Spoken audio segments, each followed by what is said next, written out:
Blackies and brownies do make their own content. But let's talk about why you only see the race swapping rather than original content. Because on a mainstream media level, industries know there is no money in black people. And what I mean by that is white people will not support it. And you don't have to look very hard to see it. Assassin's Creed, when we get a historically black character in actual Japan and an Asian woman ninja, what is the first thing they screamed? Racism, it's woke! And the game is historically not performing well with pre-orders. And that also has to do with the fact Assassin's Creed has been going downhill, but anytime a main character is black, it's instantly called woke. I mean, look around you. They literally have a gaming list of woke games. And if they feature a black character, then guess what? It's called diverse and it's a no-go. And from a historical standpoint in the film and television industry, blacks have always been sabotaged. Whenever sound became a major thing from the silent era to the sound era,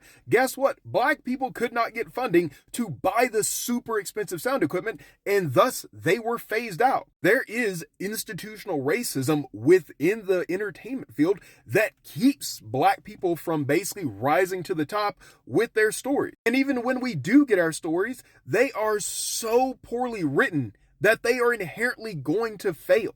And so the question is to kind of rectify this, since we know that black films will not sell en masse, with the few exceptions we have out there. How do they correct this? Well, race swapping is one way to do it. And you can only really get the race swapping when it is done well, like The Little Mermaid, which slowly introduces people of color and disadvantaged groups into the mainstream, where there's going to be definitely some pushback.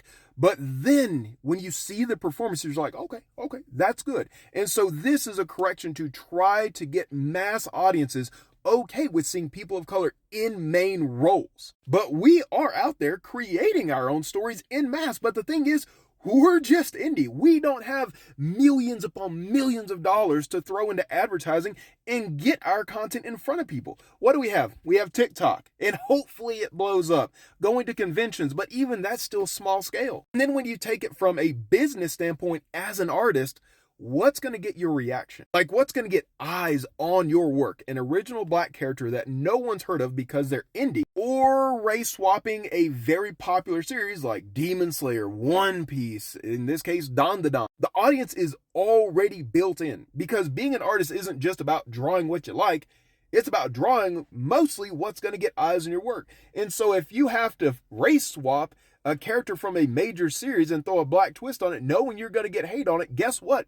You still get eyes on your work, blowing up that property, but at the cost of showing love to the actual original creators out there. At the end of the day, it's all business. And until we can get the support of white people being okay with seeing black people in lead roles and getting our works out there, you're always going to see more race swapping than original characters. So I hope this gives you a different perspective from a historical standpoint and from a business standpoint at why you're seeing race swapping versus original creation.